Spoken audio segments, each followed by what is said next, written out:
আসসালামু আলাইকুম। আশা করছি সবাই ভালো আছেন। সবাইকে ওয়েলকাম করছি মুন্নিজ ইজি কুকিংয়ে। আজকে আমি আপনাদেরকে দেখাবো সাদা মিষ্টি। আর এই সাদা মিষ্টিটা করার জন্য কি কি করতে হবে, কি ধরনের টিপস ফলো করতে হবে, আপনাদেরকে আমি এ থেকে জেড সব বলে দেব ইনশাল্লাহ। আর আমার এই রেসিপি ফলো করে যদি আপনারা করেন তাহলে আপনাদের একবারেই মিষ্টিটা পারফেক্ট হবে। তো চলুন শুরু করা যাক।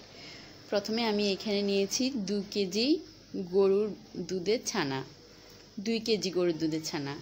আর ছানাটার রেসিপি আমার অলরেডি চ্যানেলে দেওয়া আছে, আপনারা চাইলে আমি সেটা ডিসক্রিপশন বক্সে দিয়ে দেব। আর এখন আমি সাথে দিয়ে দিচ্ছি 2 চামচ ময়দা, 1 চামচ চিনি দিয়ে এটাকে এখন আমি মলবো। প্রায় 10 মিনিটের মতো এটাকে আমি সব একসাথ করে মথে নিব। খুবই ভালোভাবে মথবো যাতে কোনো দানা অবশিষ্ট না থাকে। খুবই ভালোভাবে মলতে হবে এই কাজটা। এই হলো একটা ছানাটা মিক্সড করাটা হলো একটা টিপস, সেটা আপনারা মনে রাখবেন। এরপরে যখন এটা আমার মথা হয়ে যাবে,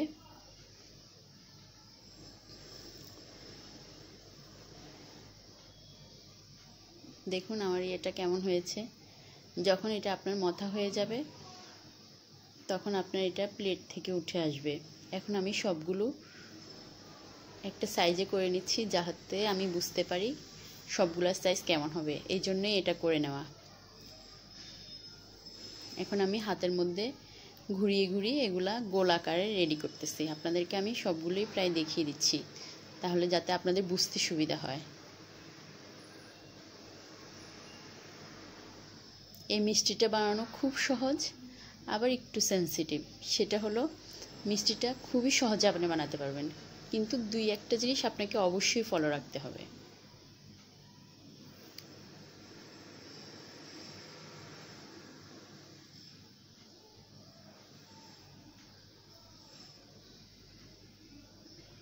আমি এখানে 2 কেজিতে 12টা মিষ্টি বানিয়েছি। আপনারা ছোট করতে চাইলে বা বড় করতে চাইলে সেটা করতে পারেন।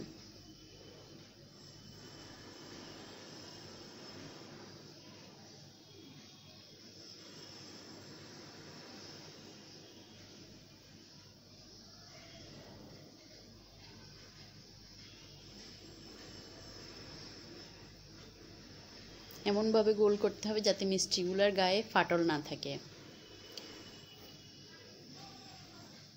আমি হাতের মধ্যেও আবার একটু মলে নিচ্ছি।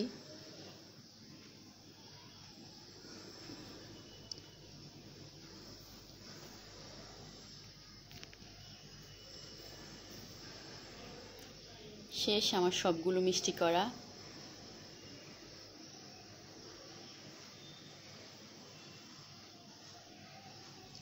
এখন আমি চুলায় মোটামুটি একটু বড় সাইজের একটা পাতিল বসিয়ে দিয়েছি। পাতিলটা অবশ্যই একটু বড় হতে হবে, চওড়া মুখের হতে হবে, যাতে মিষ্টিগুলো ফুলে যখন ডাবল হয়ে যাবে তখন যাতে জায়গাটা ঠিকমতো হয়।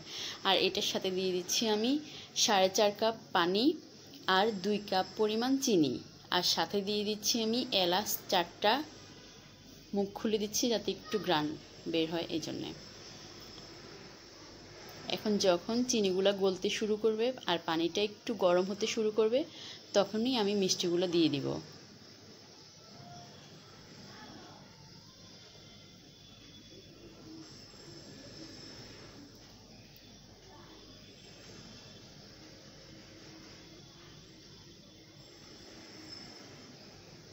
এখন আমি একটা একটা করে মিষ্টি দিয়ে দিচ্ছি। আর মিষ্টিটা দেওয়ার পরেই আমি চুলার আঁচটা হাই হিটে দিয়ে রাখবো। এই একটা পয়েন্ট আপনারা মনে রাখতে হবে। এটা কোনোভাবেই চুলার আঁচ কমিয়ে রাখা যাবে না, তাহলে মিষ্টিগুলোর ভিতরে রস ঢুকবে না, মিষ্টিগুলো ফুলবে না। এই জন্যে এই পর্যায়ে আপনাকে অবশ্যই চুলার হিটটা হাই হিটে রাখতে হবে আর পাতিলটা বড় করে দিতে হবে। ঠিক 15 মিনিট পরে দেখুন আমার মিষ্টিগুলো কেমন হয়েছে। ঢাকনা দিয়ে ঢেকে রেখেছি 15 মিনিট। ঠিক 15 মিনিট পরে আমার মিষ্টিটা কেমন হয়েছে। এখন আমি আবার ঢাকনা দিয়ে রাখবো প্রায় 20 মিনিটের মতো। যখন আমার পানিটা একটু কমে আসবে তখন এটার সাথে আমি মিক্স করে দিব 2 কাপ পানি। 2 কাপ পানি দিয়ে দিব।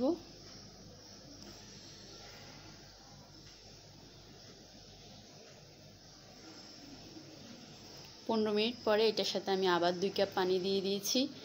এরপরে আমি ঢাকনাটা খুলে রাখবো। ঢাকনাটা খুলে এটাকে আমি আবার 10 মিনিটের মতো রান্না করব। করলে আমার এই পানিটা শুকিয়ে যাবে, মোটামুটি শুকিয়ে যাবে, ফেনা উঠতে শুরু করবে। তখন আমি মিষ্টিটাকে নামিয়ে ফেলবো। দেখুন একটু ফেনা দেখা যাচ্ছে, এ পর্যায়ে আমি মিষ্টিটাকে নামিয়ে ফেলবো। আর এই মিষ্টিটা আপনারা ঠান্ডা হওয়ার পরে পরিবেশন করতে পারেন। আর খুব ভালো চাইলে আপনারা এটাকে 5 ঘন্টা বা 4 ঘন্টা রেখে এরপরে পরিবেশন করবেন, তাহলে আরেকটু ভালো ফলাফল পাবেন ইনশাল্লাহ। আর দেখুন আমার মিষ্টিগুলো হয়ে গেছে।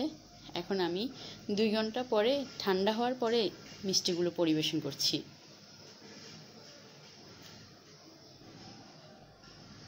এখন আপনাদেরকে আমি কেটে দেখাচ্ছি আমার মিষ্টিগুলো কেমন হয়েছে। আর আমার রেসিপি যদি আপনাদের ভালো লাগে তাহলে অবশ্যই আমার চ্যানেলটি সাবস্ক্রাইব করবেন এবং লাইক কমেন্টস করে সাথে থাকবেন। আমার কথাগুলো অবশ্যই আপনারা বুঝতে পেরেছেন।